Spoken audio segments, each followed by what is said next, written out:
We're going to buff some silver plated instrument parts. Now these might look fairly good on the camera, but there's a lot of darkened tarnish on them. And here's our baritone that we're gonna clean up with this buffing compound as well. And it's gonna look real nice when we're done. And I'm gonna use this kind of old timer secret. I've got kerosene in this bottle, and I'm going to gently wet the surface of the silver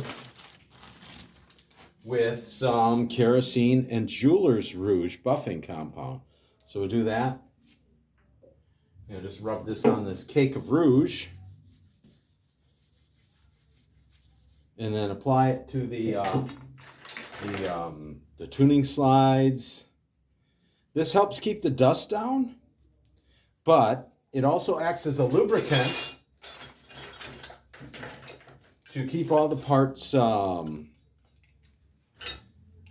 keeps the rouge from sticking to the part. The paraffin is kind of the carrier for the cutting compound, or not the cutting compound, the polishing compound in the rouge.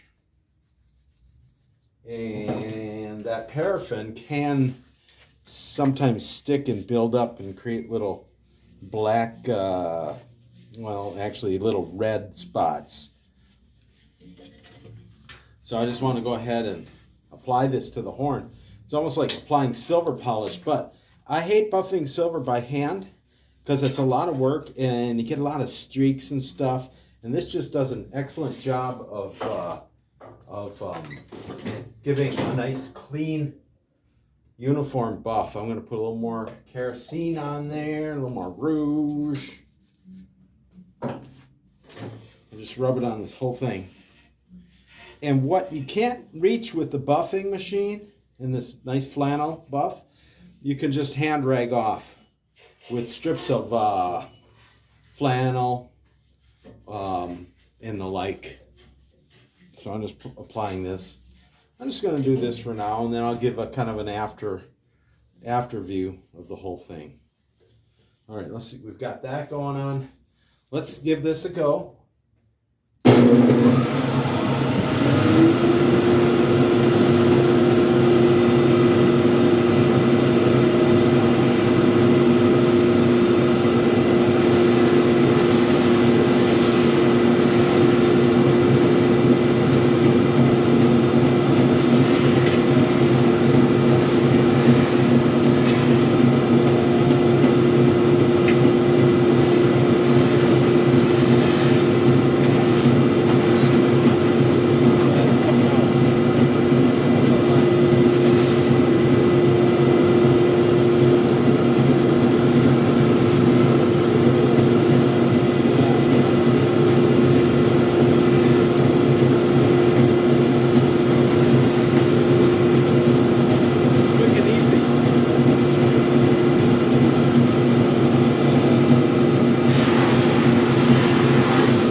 that makes pretty quick work of this.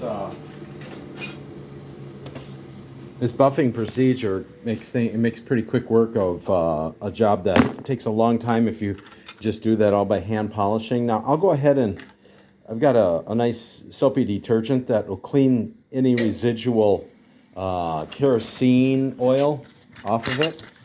I'm going to take this buffing wheel off for the next person to want to use.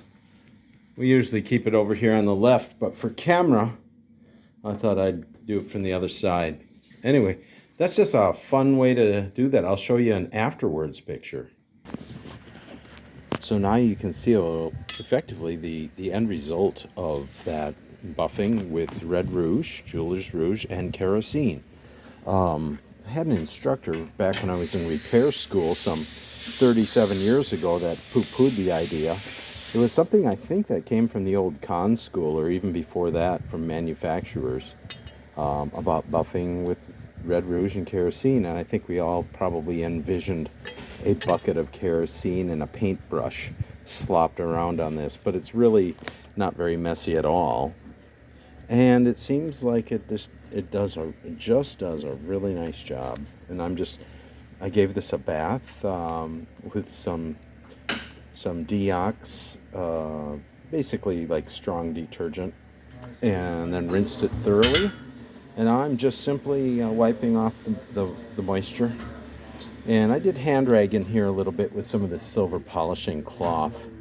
It's got dry compound in it. Went in through these areas and it just did a nice job. Now I'm just drying off all the slides and getting ready to reassemble this. And I'll have one more final pick. And there it is, all assembled and ready to go. Buffing silver doesn't change brass into silver. This old battle horse has been through everything, and at some point in its life, just to keep this going and surviving in this particular small school, they had probably a couple caps that went missing, and somebody at some point put those on just to keep this going.